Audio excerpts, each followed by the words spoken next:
bukan Soekarno, bukan Hatta. Tapi pada awal Agustus 1945, justru seorang tokoh sepuh, mantan ketua BUPKI, yang dikirim ke Saigon oleh Jepang, Rajiman Weddiodiningrat. Dialah yang menyampaikan pesan pertama dari Jenderal Terauchi, bahwa kemerdekaan akan diberikan. Tapi sejarah tak sesederhana itu. Rajiman Weddiodiningrat lahir di Yogyakarta, tahun 1879. Ia berasal dari kalangan priai Jawa yang mendapatkan pendidikan Eropa, dan menempuh studi kedokteran di Stovia, Batavia. Sebagai dokter, ia sempat bertugas di berbagai daerah Hindia Belanda. Tapi karirnya tak berhenti di dunia medis. Ia mulai aktif dalam dunia politik pergerakan. Rajiman termasuk generasi awal kaum terdidik Bumiputra. Ia menjadi bagian dari Budi Oetomo sejak 1908, dan bahkan menjabat sebagai ketuanya pada masa-masa awal pergerakan nasional.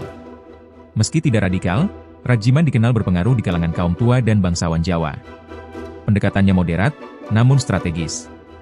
Ia dihormati oleh kalangan Belanda maupun Jepang karena sikapnya yang diplomatis.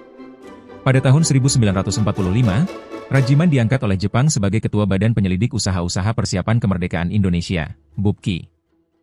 Ia memimpin sidang-sidang penting yang merumuskan dasar negara. Namun, setelah badan itu dibubarkan 7 Juli 1945, ia tak lantas hilang dari panggung sejarah. Justru pada 4 Agustus, Rajiman mendapat perintah dari Jepang untuk terbang ke Saigon, menemui Panglima Asia Tenggara, Jenderal Terauchi. Di sanalah ia menerima sinyal, Jepang akan mengizinkan kemerdekaan Indonesia dalam waktu dekat. Rajiman dikenang karena pertanyaan tajamnya saat membuka sidang BUPKI. Apakah dasar negara Indonesia merdeka? Pertanyaan ini mengguncang sidang dan memicu perdebatan yang kemudian melahirkan gagasan Pancasila. Meskipun bukan pemegang kekuasaan politik, Rajiman memainkan peran penting sebagai penghubung antara para perintis kemerdekaan dan kekuatan pendudukan. Setelah proklamasi, Rajiman tak lagi menjadi tokoh utama dalam pemerintahan. Namun jasanya tetap diakui. Ia pernah menjabat anggota Dewan Pertimbangan Agung dan tetap aktif di bidang sosial dan pendidikan. Rajiman wafat pada 20 September 1952, dalam usia 73 tahun. Namanya diabadikan sebagai pahlawan nasional. Seorang dokter yang menjadi negarawan. Bukan orator, bukan pemimpin perang, tapi pelayan bangsa dari jalur diplomasi.